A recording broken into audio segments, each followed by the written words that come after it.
Day 148. Starting with a 3-mile clenched butt cheek walk as I try and get to this trailhead that has pit toilets before I can't get there. So that's where I'm at right now. 3 miles, clenched butt cheeks. Finally, get another glimpse at Mount Rainier, I think. Sticking its head up there. I don't think it's Baker, I'm pretty sure it's Rainier, but either way, I should have been seeing a lot more of that mountain, but because of the smoke we haven't been able to. But here it is, as I get closer, it's still there. Hey friends. Hello tasty friends. Look at you, huh?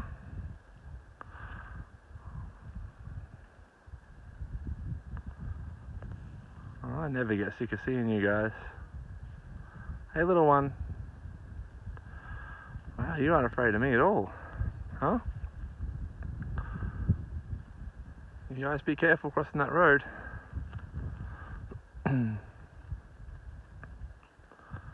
Go on, go across quickly. Get off the road. Come on. Good dear.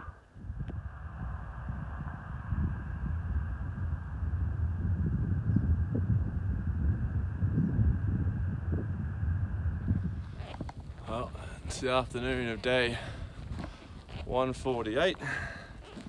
I just saw one of the most funny things I've seen yet. I came across a few guys. You know, they'd be anywhere between mid-20s and mid-30s, hard to tell. Generally, I'm somewhat overweight. Two of them are decked out in camo gear. One of them's dressed as a cowboy. They're all carrying, like one's got a rifle, one's got, I saw he had a handgun and a holster on his hip, all open carry and everything. And I asked if they were out here hunting, and they said, no, we're just out for a hike. And it wasn't a sarcastic response. I'm starting to think that maybe they're not allowed to be hunting out here, so they're just saying they're hiking, but in camouflage gear and while carrying firearms. But as I said, have you seen much wildlife, much game to shoot at? I mean, there's a little bit of grass coming through, but mostly I'm in a burn area. There is no life here. Besides this green stuff on the ground, I mean, there's barely even squirrels or birds around here. It's pretty quiet. Anyway, the third guy, probably the largest of them all, when I come across him, he's sort of lying almost on the trail, looking exhausted. Dirt and soot all over his face, and not rubbed in a way that's camouflaged, but just, these guys look like they've had an ordeal. And so, you guys all right? And they're like, oh, it's just been a rough day. Come from that tower over there. Sorry, I can't do the accent. Pointed his tower on the other side of the valley. You know, okay, I'm being a bit arrogant here, but like that tower, like the tower where it is, I would walk to collect water. It'd be a couple of miles at best, at the most. And these guys look like they've had one hell of an ordeal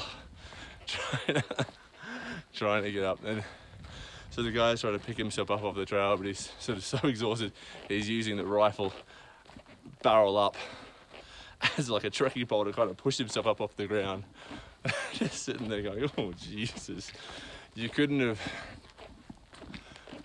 stereotyped the Elmer Fudd style hunter character any better if you'd tried.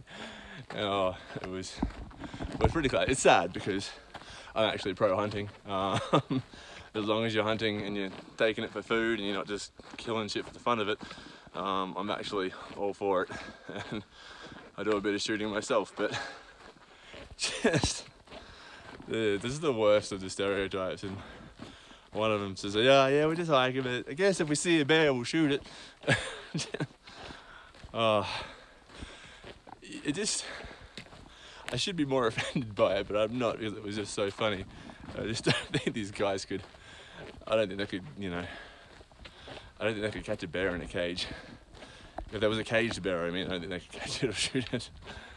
It's just, yeah, it looked like a couple of overweight dudes going out on a hunting trip for a weekend where they're covering just a couple of miles of terrain on a trail, which I'm pretty sure you're not allowed to hunt on, and just having a hell of a time trying to survive the wild backcountry that is the Pacific Crest Trail.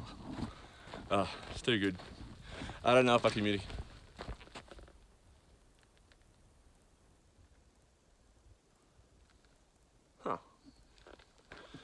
Tree just came down. Don't know if you heard that or not, but big crash up that way. It was a tree falling over. Guess that's another hazard of these burnt areas. These guys would be lucky to get out without a tree falling on them. Yeah, I probably didn't communicate that as funny as it was for me when I saw it. Anyway, it's day 148. It's been a fairly non-eventful day. I did make it to the pit toilet in time this morning, so that was a nice little luxury. Shitting into a hole I didn't have to dig myself. There was also trash cans there, so definitely a favourite of through hikers is dumping our trash. Other than that, it's been a little smoky. We've had some pretty good views of Rainier. Terrain's been a fair bit of climbing, but most of that is over now, I think.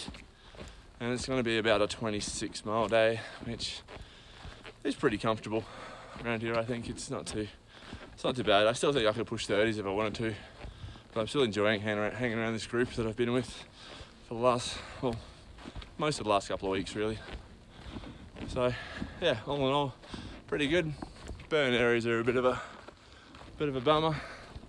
So this one's from the burnt fire last year, given by the fact that there's only minimal green growing on the ground, and no real new news on the fires north of here. So just keep pushing forward, keep heading that direction, and see how we go.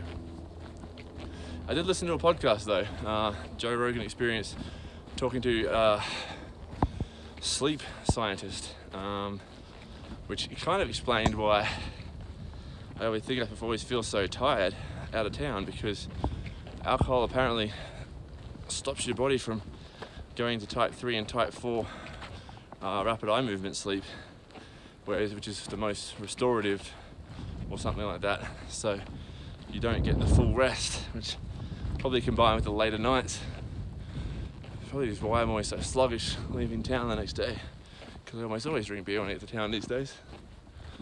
Thought that was interesting. Definitely recommend chasing up that podcast. I can't think of his name, Dr. Matthew something, but I'm sure a quick Google you can find it.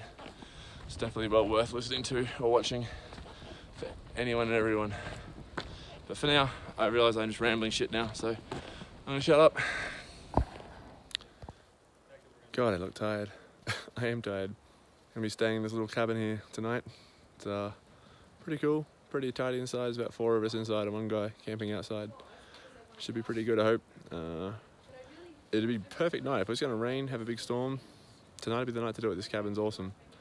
Somehow it looks fairly clear, so it's probably not gonna do that.